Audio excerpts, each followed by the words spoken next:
good start for you, especially away from South Africans first match, first win. Yeah, it's exciting. I think I had a lot of help from the change room, understanding the conditions and try to adapt accordingly. So yeah, good to get a team off to a good start. I think as a unit we did really well, collectively set it up with the bat and then the seamers came across. So definitely tough for the finger spinners.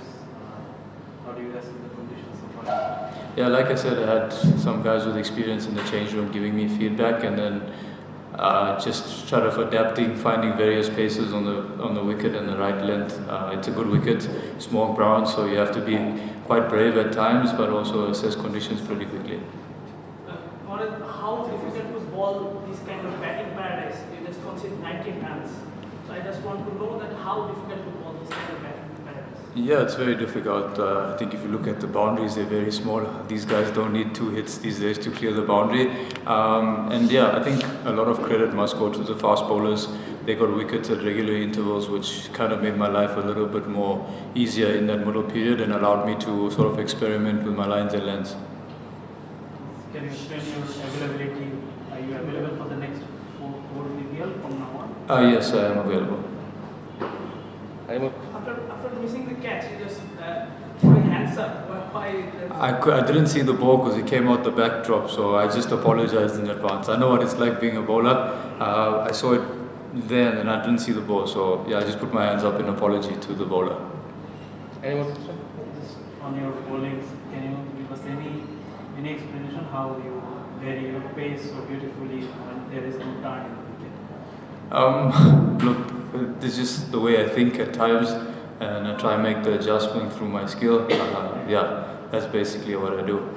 This is the T20 bowling mantra, vary the pace as much as you can? Yeah, I think certain wickets, if it is spinning, you don't need to try too much, but obviously on a wicket that doesn't offer much, you're going to have to try vary your paces and use your lines and lengths accordingly. No question? Okay. How different do we keep the South Africa and here? There's a lot more bounce in South Africa, and it sometimes, surprisingly, it does actually turn in South Africa, but more or less from being a good batting paradise point of view, it's very similar. Okay. Thank you very much. Do you think you guys would have chased it down? Yeah, I think so. If we kept some wickets in hand and just built a partnership, I think that was lacking throughout that whole innings, just someone to bat with. If you could turn the strike over, you'd pick up your boundaries because there's enough pace in the wicket in the outfield, and when they went to their 4th and 5th bowlers, there was lots of scoring options there. So, again, unfortunate loss, but yeah, we know where we're going wrong. We just can't seem to fix it at the moment. Follow. You scored 89 runs. Do you feel that if you handle 2 or 3 overs, you can finish the matches? Sorry, can you repeat that? He said that if you got the enough overs, more overs, then you could have finished the game single-handedly. Not necessarily, no, because if you're losing that many wickets along the way, you then have to re-establish every partnership, and every partnership it's very hard to score at a 180 strike rate.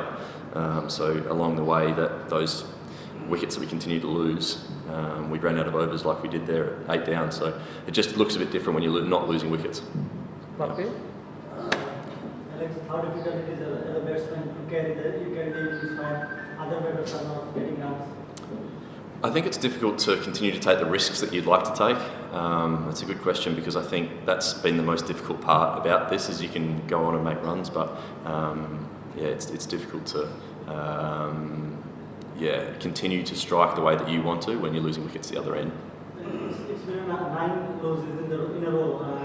How do you players motivate yourself or the team? How they motivate themselves to play actually again? What was the motivation? Yeah, well, I think you have to have some personal pride. I think you have to have pride as a team, and then when you go out there and show your skills on the park, I think players these days have got a lot to look forward to. If you can have 2 or 3 good performances, the guys that are playing in our team now, they're probably playing for contracts next year and playing for positions in teams. So there's always lots to look forward to and play to. On a personal note, how have you learned so far in subcontinental conditions of this game? I was lucky to play in Sri Lanka last year in the LPL. That was probably a little bit more of a shock to the system as me as a player. I felt like I had a reasonable game from coming from Sri Lanka and making some runs there to then playing here in Bangladesh. So to be honest, I've actually quite enjoyed it. The ball sort of sits more in the area that I like to swing from, and I don't mind facing the spin. So I've actually quite enjoyed batting here. Yeah. Any question?